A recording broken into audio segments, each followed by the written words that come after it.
individual PDF file, generated through the department's utility, containing TDS Certificate of the Deductee, or employee, is named, using the PAN number. For easier identification, these files could be renamed by including the name of the deductee, or employee. This video explains the process of doing this. The name of the employee, or deductee, must be recorded in TDSMAN for this process. If it is missing, the name of the file will not be changed.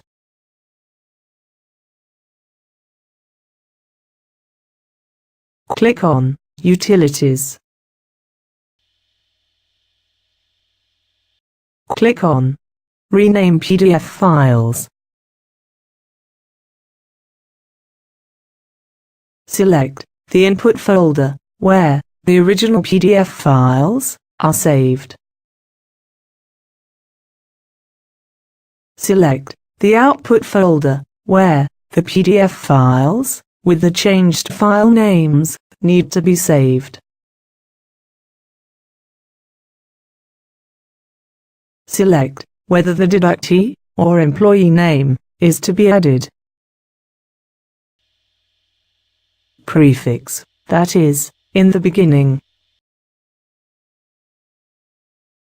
Or suffix, that is, in the end. Click on Rename. Click on Yes. Once successfully done, click on OK. The output folder, containing the renamed PDF files, containing TDS certificates, will get displayed.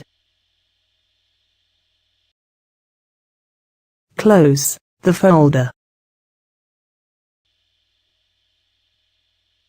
Click on Exit.